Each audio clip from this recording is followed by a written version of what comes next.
ভাইয়া সাবধানে যেও। ভাইয়া আরে কি হয়েছে? আরে কে পড়ে গেল ওখানে, দেখি তো। ভাইয়া তুমি পড়লা কেমনে? বললামই তো সাবধানে যাও। আরে আমি নিজেও জানি না আমি এখানে কেমনে পড়লাম। ভাইয়া এটা আমার কাছে স্বাভাবিক মনে হচ্ছে না। কিছু তো একটা কাহিনী আছে। ঠিকই। তাহলে কি করবো এখন? ভাইয়া আমি একটা দরবেশ বাবার সন্ধান জানি, ওই দরবেশ বাবাকে ডেকে নিয়ে আসি। আচ্ছা ঠিক আছে, তোদের যেহেতু মনে হইতেছে কোনো ঘাবলা আছে তাহলে ডেকে নিয়ে আয়, যা। আসেন দরবেশ বাবা আসেন। দরবেশ বাবা এইখানে আমার ভাই পড়ে গেছিল। এই ঝুমুন্দর ছু কালি কুত্তার গু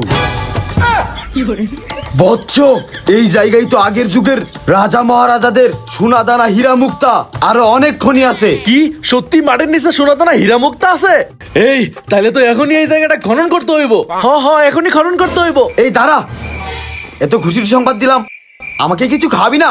ঠিক আছে দরবেশ বাবা, আপনারা এখনই খাওয়ানোর ব্যবস্থা করতেছি। বিপ্লব আয়। ওই তো খাবারের গন্ধ পাচ্ছি, এখন আমি ভোজন করব।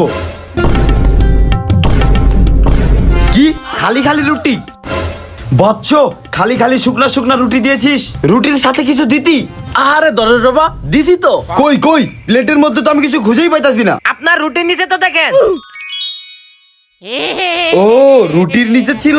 বন্ড দরবেশ, মাটির নিচে সোনাদানা দেখতে পাইলি আর রুটির নিচের মাংস দেখতে পাইলি না, তার আজকে